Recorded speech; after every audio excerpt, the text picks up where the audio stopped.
So hello नमस्कार दोस्तों। चलिए आज हम क्या करते हैं, आपको परसेंटेज बताते हैं। जैसा हमने कुछ बेस बताया था और कुछ बेस और बता देते हैं आपको, सिंपल तरीके से आपको समझ में आएगा बिल्कुल आसानी से। ठीक है, तो सबसे पहले आप इनको जानिए। यहाँ पर क्या है कि 4:5 क्या है, 4:5 बराबर कितना परसेंट, 40%। साइन देख रहे हैं ना, 40%। तो आपको कुछ नहीं करना है इसमें। इसमें सिंपल तरीका है, बस एक बार देखिए आपको आ जाएगा। ये अनुपात है, इसको बटे में चेंज कर लीजिए। 4/5 गुणे 100 कर दीजिए, बस आपका आंसर आ गया। 5 × 5 20 25 100 गुणा कर दीजिए 20 से 4 का, 4 दूनी के 8, 80% आपका क्या आ गया, आंसर। क्या आ गया, आंसर आ गया। ठीक, अब इसी तरीके से सेकेंड वाला देखिए। 432 का 6 सहित 2/3% कितना है। इतना सरल सवाल पूछ लिया, लेकिन देख के दिमाग तो चकरा रहा होगा कि 6 सही 2/3 का कैसे लगाएं। तो उसके लिए हम है ना, चलिए हम बताते हैं। सीधा जब पूछ ले 60% तो आपको मान लेना है कि x% होना चाहिए। अब x% को हम निकालेंगे कैसे, ये देखिए। सबसे पहले आप इनको क्या काम करेंगे, ये है मिक्स फ्रैक्शन। मिक्स फ्रैक्शन है ना, इसको इम्प्रॉपर फ्रैक्शन में चेंज करेंगे। तो 6 सही 2/3 आप जानते हैं, हमने पिछले वीडियो में फ्रैक्शन बताया है। मिक्स फ्रैक्शन को इम्प्रॉपर में, इम्प्रॉपर को मिक्स फ्रैक्शन में। तो आप चेंज करिए। 6 × 18 2 20/3 आ गया। ठीक, अब ये आ गया आपका 432। अब कुछ मत करिए, यहाँ पर 432 गुणे, अब यहाँ पर एक चीज़ देखिए, प्रतिशत है तो भाई 100 तो लिखना पड़ेगा ना, 1/100। ठीक, अब आप इसको काटिए। जैसे ही काटेंगे आपका आंसर आ जाएगा। काटिए, 3 से काटिए। 3 का 3 हो गया, 3 चौक 12, 3 चौक 12, 20 का 20, 20 पंचे 100, तो 144/5। ठीक, 144/5 आ गया। अब इसको काट दीजिए। 5 का 5, 5 दूना 10, फिर क्या बचा 44, तो 5 अट्ठे 40, फिर कितना बचा भाई 4, तो 5 का भाग जाएगा नहीं, दशमलव लगेगा, यहाँ पर 0 हो जाएगा, तो 5 अट्ठे 40, 28.8 आपका क्या आ जाएगा, आंसर। है ना सरल, लगा कैसा, बहुत अच्छे इजी तरीके से आप काट सकते हैं। ठीक है, अब यहाँ पर हम चलते हैं। थर्ड सवाल आपका क्या कहता है, किसी भिन्न के, अच्छा आप ये सोचेंगे कि हमको तो ऑप्शन ही नहीं दे रहे हैं लगाने के लिए, खुद लगाए जा रहे हैं। तो आपको ऑप्शन है। आप सबसे पहले हमारा वीडियो क्या काम करिए, पॉज करिए और लगाइए। सबसे पहले हमसे दिखाइए, हमको कमेंट में बताइए। चलिए हम बताते हैं। किसी भिन्न के अंश में 10% क्या है भाई, वृद्धि, तथा इसके हर को 12% कम कर देने पर इतना बच रहा है 15/64। बच कितना रहा है भाई, 15/64। अब आप देखिए, ये मत कहिएगा हर अंश क्या है। अगर ये जानना है हर अंश क्या है, तो हम पिछले वीडियो में बहुत अच्छी तरीके से फ्रैक्शन का नियम बताए हैं, उसमें सब बताया गया है। ठीक है, यहाँ पर भी बता देते हैं। ऊपर वाला अंश और नीचे वाला हर। ठीक, 10%, 100 में 10 बढ़ाया गया है। प्रतिशत का मतलब समझे नहीं, तो 110 और 100 में 12 घटाया, यानी 88।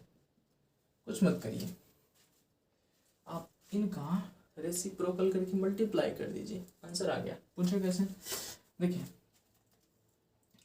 ये क्या होगा जब आप रेसिप्रोकल करेंगे इससे, बीच में कहाँ से आ गया, देखिए ये जब आप रेसिप्रोकल इससे करेंगे तो आपको कुछ नहीं, ये हो जाएगा 88 ऊपर चला जाएगा और बटे 110। ठीक है, अब आप काट लीजिए।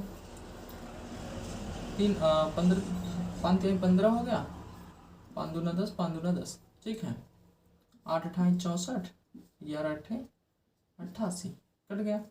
अब यहाँ पर क्या काम करेंगे, 11 का 11, 11 दूना 22, 3 का 3 हो गया, 8 दूनी 16। ये आपके क्या हो गए भाई, आंसर। अगर आपको काटना आता है तो आप काटेंगे, तो हमसे जल्दी आप लगा सकते हैं बहुत इजी तरीके से। तो आपका 3/16 इसमें पूछा है, तो वह भिन्न क्या होगी, वह भिन्न 3/16 आपका आंसर होगा। ठीक है, अब यहाँ पर देखिए, एक व्यक्ति अपनी मासिक आय, मासिक मतलब महीने की आय, इनकम, आय का 12% बचत करता है। अब देखिए, ये अपना 12%, 100% मतलब 100 में से 12% अपना बचत करते हैं। ठीक है, यानी सेव करते हैं। यदि मासिक खर्च कितना है 19,360, तो उसकी मासिक आय कितनी होगी? सिंपल है भैया, सबसे पहले आप क्या काम करिए, 100 में से ये 12 घटा दीजिए, बचा कितना आपका 88। 88 बराबर आपका क्या हो गया 19,360। क्यों हो गया, कैसे हो गया, ये पूछेंगे आप, सर ये डायरेक्ट कैसे कर दिया? ये तो मान लीजिए हमने 88 समझ में आ गया कि भाई जो खर्चा हुआ था वो, तो मेरे भाई ये प्रतिशत में है, और वही चीज़ ये पूछा है मासिक खर्च, वो संख्या में है। बात तो एक ही है ना, चाहे 88% खर्चा हो चाहे 19,360, बात तो बराबर है ना, इसमें कोई नो चेंजिंग, तो नो चेंजिंग। अब यहाँ पर हमको अनफाइंड है मासिक आय, तो हम लिख लेंगे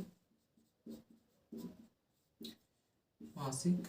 अच्छा एक बात और, आप सोचेंगे लिख क्यों रहे हैं, हमको तुरंत बताइए, तो उसके लिए भी, लेकिन ये क्या है ना, वे टू वे चलेंगे तो थोड़ा और अच्छा रहेगा, और डायरेक्ट चलेंगे तो भी अच्छा रहेगा। डायरेक्ट आपको परीक्षा में जैसे काम, जैसे यहाँ पर वाट परसेंट दे दिया, तो आपको वाट परसेंट की जगह यक्स मानना पड़ेगा।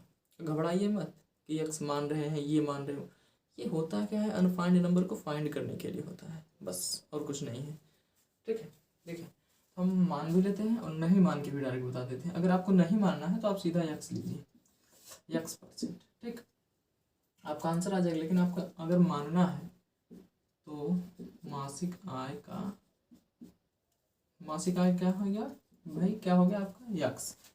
ठीक है, आपको कुछ नहीं करना है, यक्स परसेंट करना है, तो ये आपका हो जाएगा यक्स परसेंट, तो सिंपल हो जाएगा क्या भाई 88, ये तो होगा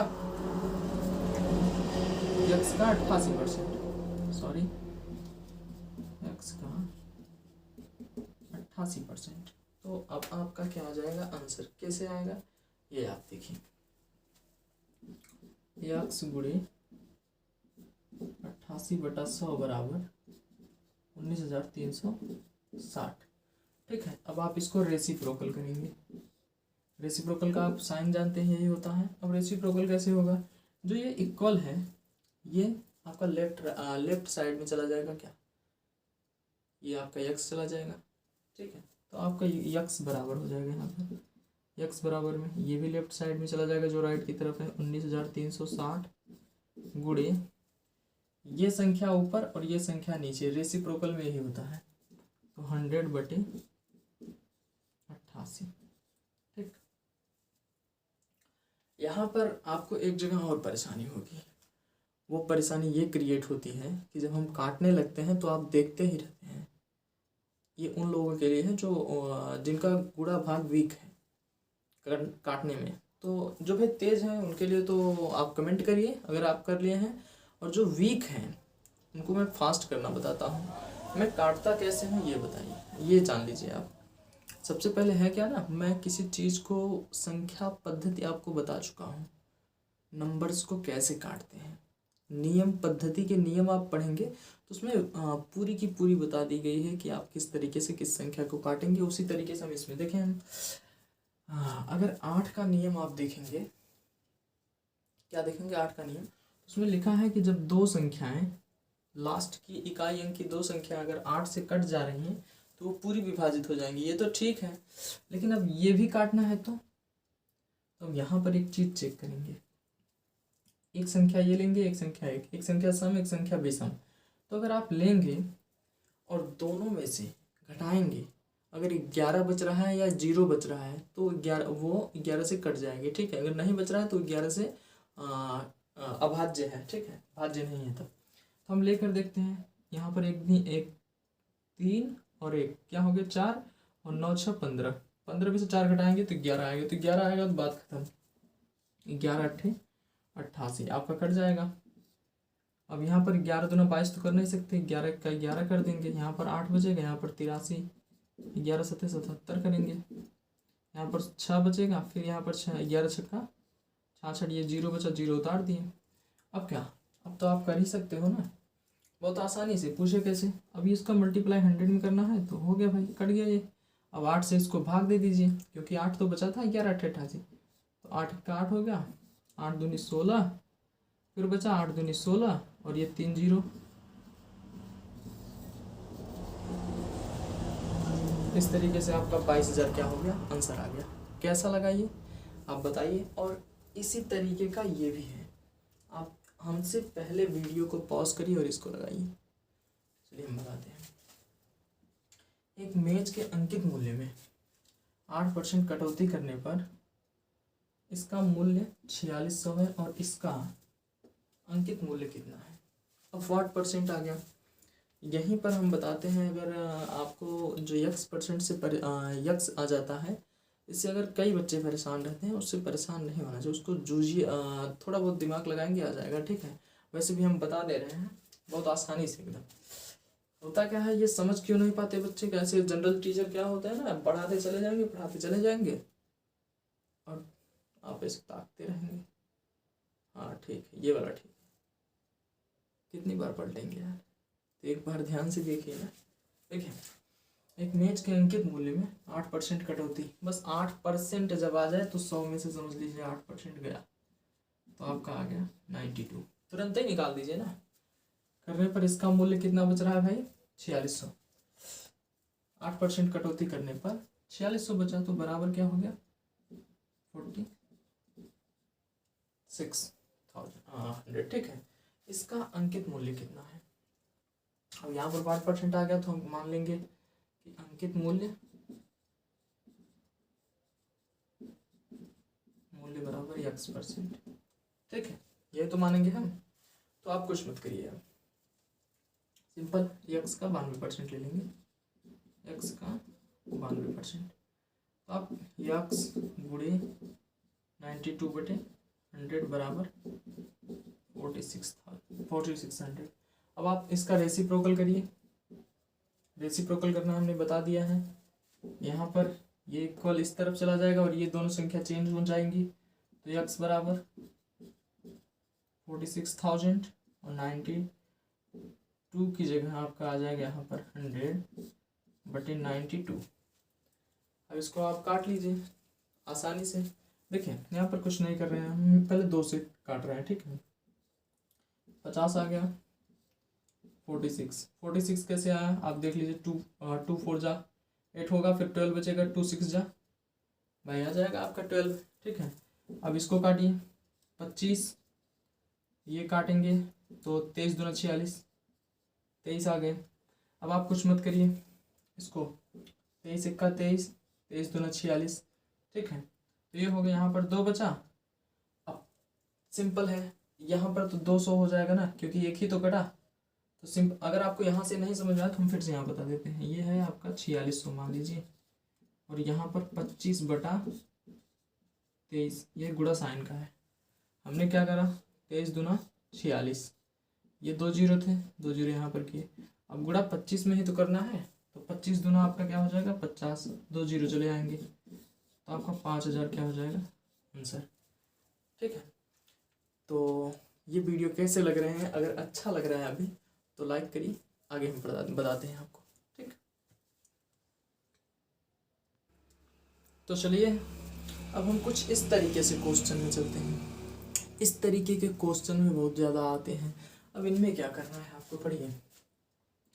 यदि ए की आय बी की आय से 25% अधिक हो तो, क्या कह रहा है, ए की आय बी की आय से 25%, बात तो आ गई टके की, ठीक है। 25% अधिक हो तो बी की आय ए की आय से कितने परसेंट कम है, बी की आय ए की आय से कितने परसेंट कम है। अब आप निकाल सकते हैं। देखिए हमने आपको फार्मूला बताया था, r/100 + r × 100, ठीक। इस फार्मूले के द्वारा आप इसको लगा सकते हैं, ओके। r% आप इसको मान लीजिए, ओके। तो अब आपका आंसर आ गया। पूछे कैसे, क्योंकि यहाँ पर वृद्धि कहा है, ए की आय से बी की आय से 25, ए की आय बी की आय से 25% अधिक होती है। बस जब वृद्धि हो रही है तो आप सिंपल ये फार्मूला रखिए, यहाँ पर आपका 25/100 100 प्लस 25 मल्टीप्लाई 100 करिए। अब काटिए इसको। काटने पे आपका क्या आ रहा है देखिए, 25/125 मल्टीप्लाई 25 1 का 25 हो गया, 25 पंचे 125 हो गया, यही तो होगा। उसके बाद आप इसको काट दीजिए, 5 1 का 5, 20 पंचे 100।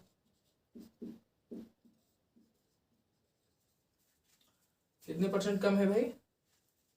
ए की आय बी की आय से ए की आय से कितने परसेंट कम है? बी की आय ए की आय से कितने परसेंट कम है? तो 20% कम है।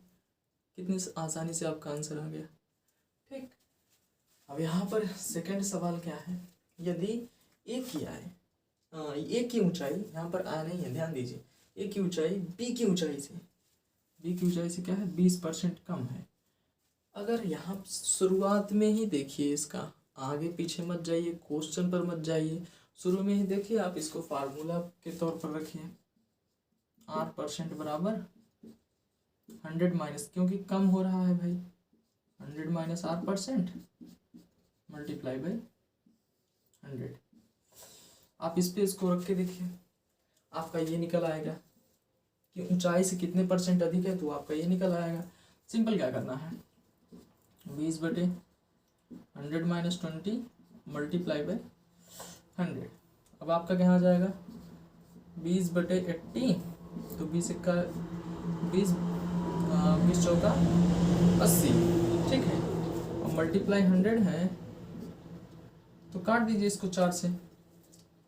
4 से काटने पर आपका कितना आएगा, 4 1 का 4, यहाँ पर 4 दूना 8, 2 बचा, 4 पंचे 20, 25% आपका क्या आ गया आंसर, 25% आपका आंसर आ गया। इस तरीके से ये पूछा क्या था, बी की ऊंचाई ए की ऊंचाई से कितने परसेंट अधिक है, तो 25% अधिक है। ठीक है, अब यहाँ पर एक और है थर्ड, यदि चीनी के मूल्य में 20% वृद्धि हो तो। अगर आप ये सवाल देख लिए और बाकी इसमें देखने की क्या जरूरत हो, तो एक गृहिणी को इसकी खपत में कितने परसेंट कम करनी होगी कि इसके खर्च पर कम करनी होगी कि इस खर्च पर न बढ़े या इस खर्च पर प्रभाव न पड़े, खर्च न बढ़े। ठीक है, तो आप कुछ मत करिए, वृद्धि है तो सिंपल वही R% बटे 100, वृद्धि है ना, 100 प्लस R% मल्टीप्लाई बाई 100। ठीक है, आप निकाल लीजिए 20 देखिए यहाँ पर 20% है। अब ये चकराइएगा मत, ये वाली कहाँ से लिया जा रहा है, तो ये वाली, ये जो कम है वो परसेंट, R% लिखा जा रहा है, तो समझ लीजिए ये है। ठीक, तो 20% इसका हो जाएगा, तो 20 तो 100 प्लस 20 मल्टीप्लाई बाई 100 हो जाएगा। आपका क्या आ जाएगा, 20 120 मल्टीप्लाई 100। ठीक, आप काट सकते हैं बहुत आसानी से, काटिए। 20 1 का 20, 20 6 का 120। ठीक, अब 6 से इसको काट दीजिए, 6 1 का 6 बचा 40, तो 6 पंचे 30, 6 6 36, क्या हो जाएगा भाई 36, फिर बचा क्या 4 आपका, फिर दशमलव लगा 6।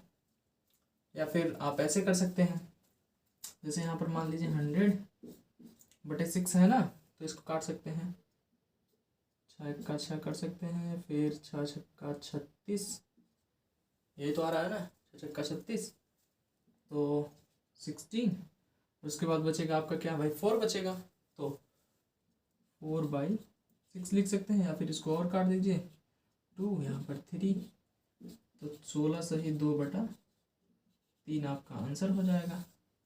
ठीक है, वो आपका आंसर हो गया। तो यहाँ पर कितना क्या पूछा है भाई, इसकी खपत कितने परसेंट कम करनी होगी कि इस पर खर्च न बढ़े, तो 16 सही 2/3% क्या होगा, खर्च कम करना पड़ेगा, तब इसका क्या होगा, खर्च नहीं बढ़ेगा। ठीक है, अब इसको देखिए, चीनी के मूल्य में 10% कमी, क्या कह रहा है भाई 10% कमी होने पर इसकी खपत में कितने परसेंट वृद्धि होगी, करनी होगी कि इस मद में खर्च पर कोई परिवर्तन न हो। अब सिंपल है, इसको आप लगाइए, दैट्स ऑल। ठीक है, आप देखते मान कर ले जाएंगे। चीनी के मूल्य में 10% कमी होने पर इसकी खपत में कितने परसेंट वृद्धि करनी होगी कि इस मद में कोई खर्च परिवर्तन ना हो। देखें तो सिंपल है, यहाँ पर कमी है ना, तो R%, 100 minus R multiply by 100। Simple है, R का दर जानते हैं आप 10 है, तो 10 यहाँ पर 90 आ जाएगा, डायरेक्ट कर दिए भाई, ठीक है, और मल्टीप्लाई बाई 100 कर दिए। अब काट लीजिए, 10 इक्का 10, 10 9 90, और उसके बाद 100 में 9 से भाग दे दीजिए, चाहे ऐसे ही दे दीजिए, तो 9 इक्का 9, ठीक है, बचा आपका क्या यहाँ पर फिर 9, फिर 9 इक्का 9, ठीक है, 1/9 प्रतिशत में आ गया आपका, ये हो गया आंसर। 11 सही 1/9 आपका आंसर आ गया। तो इसमें क्या है, पूछा क्या है, खपत में कितनी % वृद्धि करनी होगी, तो 11 सही 1/9% आप वृद्धि कर दीजिए, तो क्या होगा, इस मद में खर्च पर कोई परिवर्तन नहीं होगा, यही आपका आंसर हो जाएगा। ठीक है, तो ये सवाल कैसे लग रहे हैं, आशा है कि आपको बहुत मज़ा आया होगा। ठीक है, तो अगर मज़ा आया है तो लाइक ठोकिए और दूसरों को शेयर करिए, चैनल को सब्सक्राइब करिए। Thank you.